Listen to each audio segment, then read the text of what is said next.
అంటే డయాబెటీస్ ఉన్నవారు అంటే ఆనియన్స్ మేబీ వెజ్లో ఆనియన్స్ అయినా కానీ క్యారెట్ అయినా టమాటోస్ ఇవన్నీ తినొచ్చు అంటారా?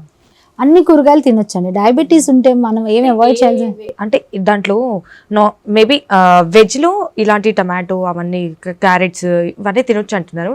నార్మల్లీ ఏవి తినొద్దు అసలు బేసిక్ దాంట్లో? సో డయాబెటీస్ ఉన్నప్పుడు ఏంటంటే ఎక్కువగా హై కార్బోహైడ్రేట్ ఉన్న వెజిటబుల్స్ తినొద్దంట. ఎక్కువ రూట్ వెజిటబుల్స్ ఏవి ఆలు, చామ, కంద, గడ్డకూరలు లాంటివి తినకూడదు. ఎందుకనంటే అవి ఏంటంటే ఇన్స్టంట్ ఎనర్జీ అంటే ఇదే convert into instant starch and carbohydrates కాబట్టి. సో ముఖ్యంగా మనం ఆహారం తినేటప్పుడు ఇలాంటి కార్బోహైడ్రేట్స్ ఎక్కువగా ఉన్న వెజిటబుల్స్లో ముఖ్యంగా రూట్ వెజిటబుల్స్, మిగతా వెజిటబుల్స్ అన్నీ తినొచ్చు. ఆకుకూరలు, కాయగూరలు అన్నీ కూడా ఎక్కువ కూర తినమంటాం. ఎందుకంటే వెజిటబుల్స్లో మనకి ఫైబర్ కంటెంట్ ఎక్కువగా ఉంటుంది కాబట్టి మిగతా వెజిటబుల్స్ అన్నీ బెండకాయ, దొండకాయ, బీరకాయ, సొరకాయ ఇవన్నీ కూడా they can include. Only root వెజిటబుల్స్ని వాళ్ళు అవాయిడ్ చేయాల్సి వస్తుంది.